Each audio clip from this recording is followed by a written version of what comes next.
고심 끝에 제작진을 만난 미나 씨. 무속 콘텐츠의 제작 과정을 알고 난 후 어렵게 내부 고발을 결심하게 됐습니다.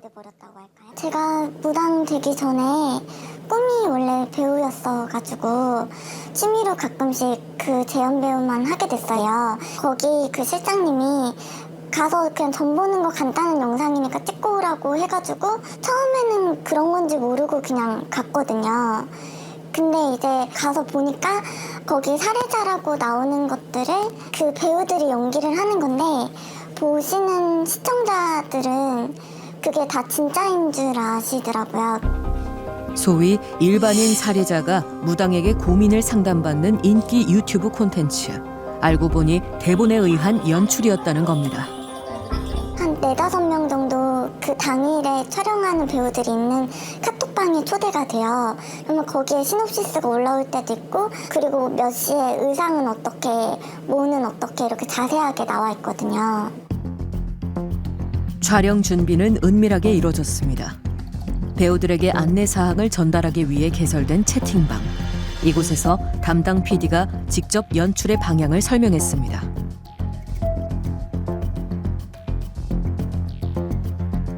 촬영 전에는 리허설도 이뤄졌습니다. 자연스러운 연기를 주문하며 제작진과 출연진이 함께 대본을 조율하는 과정도 거쳤습니다. 그러니까 이게 어렸을 때부터 풍파가 있어가지고 대본이요. 맞아요. 아빠 돌아가시고 오빠가 죽었잖아요. 네. 아니 얼마 전에 엄마가 돌아가신 거예요. 엄마는 왜 돌아가신 걸로? 엄마 그냥 뭐 건강이 안 좋아서 돌아가셨다 안 돼서. 돌아가신 거는 상관 어떻게 이유를 만들어도 상관이 없어요. 그럼 선생님 저는 몇 살로 할까요? 31 둘로 하시고. 배우들의 연기뿐 아니라 무당의 연기 또한 담당 PD가 직접 지도했다고 합니다. 살짝 이게 타밍 봐서 나 우리 지원이가 부두한에 죽고 싶고 미칠 거 같고 이 원인이 뭘까?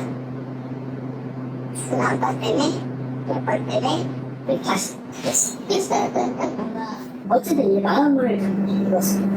내 감정 다시 나올게. 그냥 잘나오게. 우리는 시놉시스도 입수했습니다. 꽤나 구체적으로 적혀있는 살해자의 사연. 이를 토대로 만든 콘텐츠가 실제 유튜브로 방송됐습니다. 17살 때 아빠가 돌아가셨는데 19살 때 오빠가 오토바이 사고 나가지고 돌아가셨어요. 세상에 끈이라고는 엄마밖에 없었는데 우리 엄마가 왜 죽었는지 그것도 답답하고 그냥 무섭고 두렵고 답답한 거 아니야? 하지만 이런 콘텐츠들은 실제 상황임을 강조할 뿐 재연을 알리는 문구는 어디에도 없습니다. 우리는 해당 영상에 출연한 무속인을 찾았습니다. 하지만 엇갈린 만남. 전화로 방송 내용의 진위를 물었습니다. 여보세요? 혹시 그 유튜브에 예전에 재현 배우랑 혹시 같이 콘텐츠를 찍으신 적 있으신가요? 그런 적 없어요. 보시면 연출된 상황인지 보이세요. 저는 그런 거 안 해요. 저는 지금 유튜브 찍은 지 얼마 되지도 않았고요. 네네. 무당바닥에 소문이 잦아요. 저는 연기 안 하기로. 해당 콘텐츠를 제작한 업체의 입장도 확인해 보았습니다.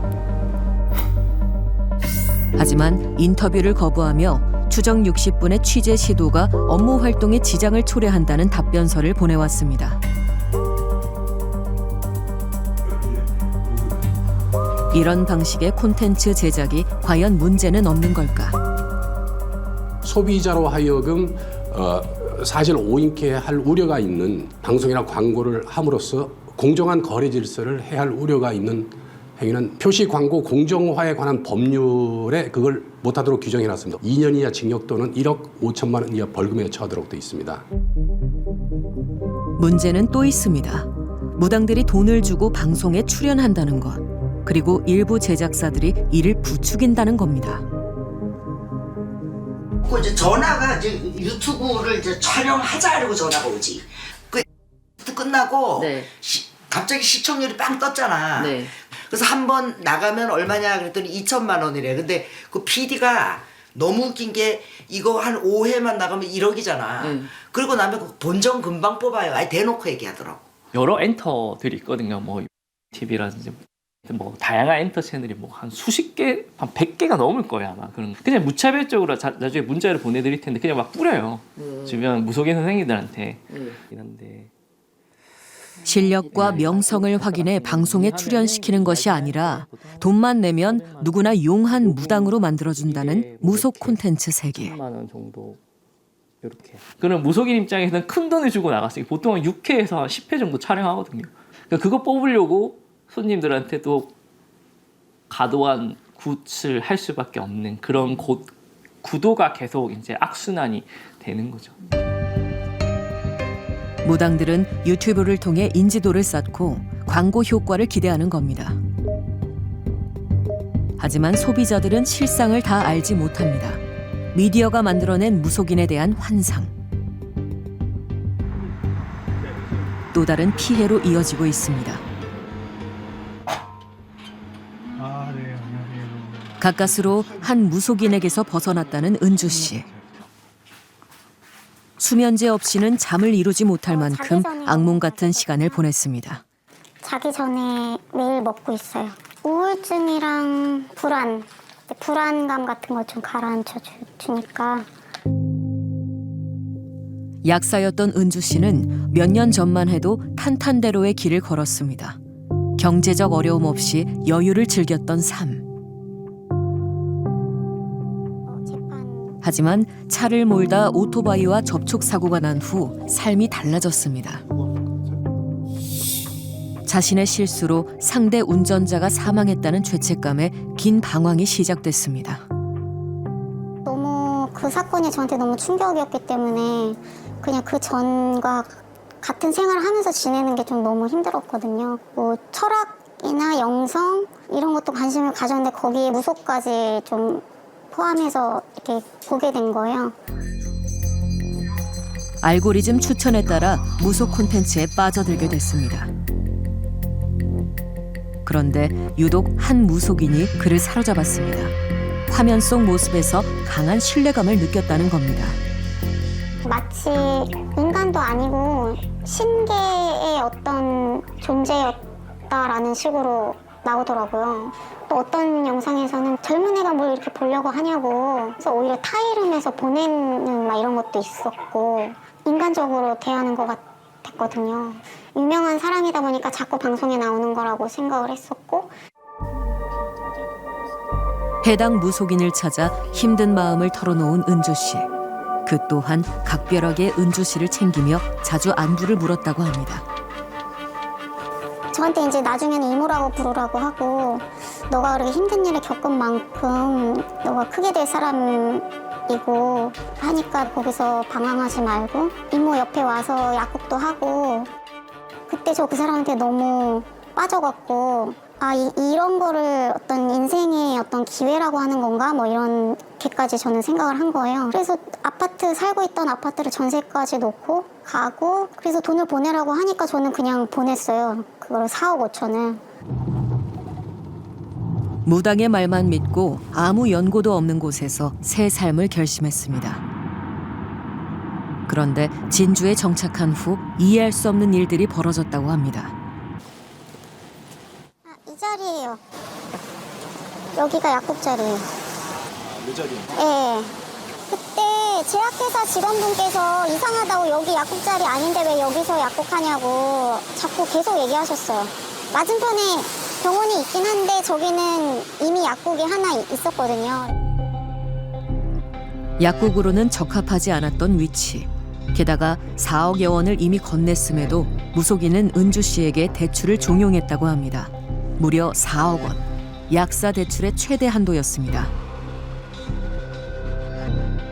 약국하는데 얼마나 돈 많이 드는지 아냐면서 그러니까 당연히 약국하는데 쓰는 돈인 줄 알았는데 그게 아니었던 거예요. 나중에 봤더니 다 자기가 썼더라고요. 그래서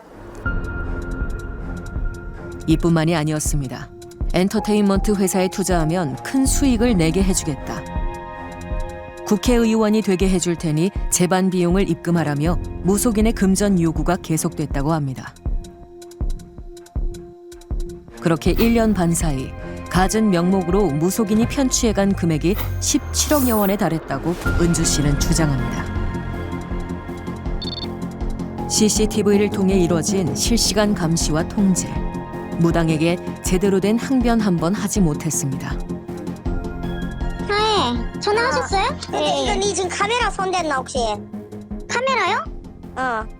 아니 어저껜가 뭐 잘못 건드려갖고 비밀번호를 다시 하려고 하는데 틀렸다는 거예요. 누가 이 손댔어? 왜 니 마음대로 그런 식으로 행동을 해?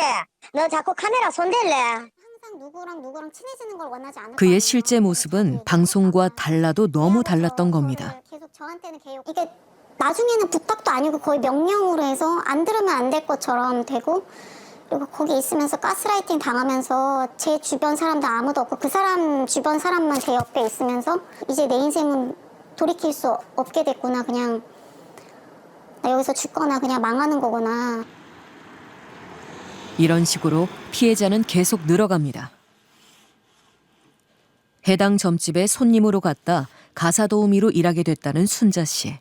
그 또한 투자금 1억여 원을 돌려받지 못했습니다. 돈을 자꾸 요구하더라고요. 투자하면 뭐야 한 달에 180만 원씩 준다 하니까, 그래서 1억 2천인가 처음에 들어갔어요. 준다 해도 주지도 않고. 10년 넘게 모은 돈. 유튜브에 출연하는 유명 인사였기에 무속인의 말을 믿고 따랐다는 겁니다. 어디 의심은 안 했지요. 그때 당시 걸어다니는 중소기업이라 했어요. 유튜브 보고서 오는 거지, 사람들이 전국구로 와서. 하여튼 그 돈 다 어쨌는지 몰라. 사는 게 아니야. 지옥이야, 지옥.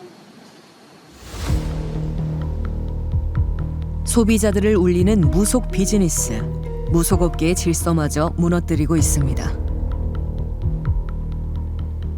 어떻게 보면 진실한 무당들은 광고할 줄도 모르고 그냥 가만히 앉아 있는데, 엉터리로 막 매스컴이나 뭐 유튜브로 이런 데서 불량한 방법으로 돈만 받고 막 광고를 하고 있단 말이에요. 근데 이런 것들이 이제 시장을 교란하는 거죠. 광고비는 이제 소비자에게 전가가 되고 비싼 점사비가 오히려 영업함의 척도로도 이제 여겨질 수가 있는 거죠.